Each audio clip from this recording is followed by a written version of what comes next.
Oui, non, c'est-à-dire qu'aujourd'hui, il y a plusieurs plateformes qui luttent à la fois pour la libération de Khalifa Sall. Aujourd'hui, nous voulons donner à cette lutte-là une autre dimension, d'abord au plan national. Ce ne sera plus une lutte pour Dakar, ce sera une lutte au plan national. Nous allons dans tous les départements du Sénégal installer une plateforme de lutte pour la libération de Khalifa Sall. Parce que s'il est vrai que le Khalifa Sall est le maire de Dakar, il reste quand bien même aussi vrai qu'il est député du Sénégal. Dans notre système, il n'y a pas de député de localité.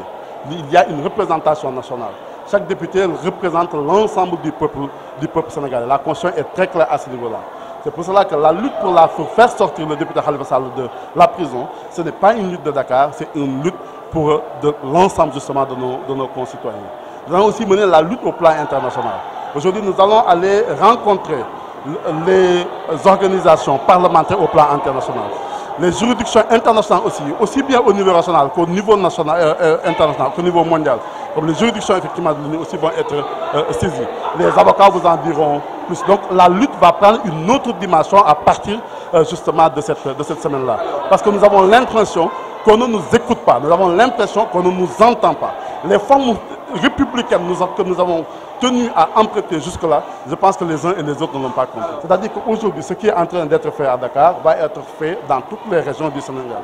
Maintenant, ça veut dire, ce qu'on est en train de dire aussi, c'est que jusqu'à présent, on s'est tenu des réunions à l'interne où on a partagé, on a dégagé des stratégies ensemble. Maintenant, la bataille va être une bataille populaire. Maintenant, la bataille que nous étions en train de mener, selon les formules-là de civilité, république et autres, ça va être fini. Maintenant, ce sera la bataille dans la rue, parce que simplement, le message que nous avons tenu à donner depuis le départ, c'est-à-dire faire confiance à notre justice, faire confiance aux institutions de la République pour obtenir la libération de Khalifa Sall.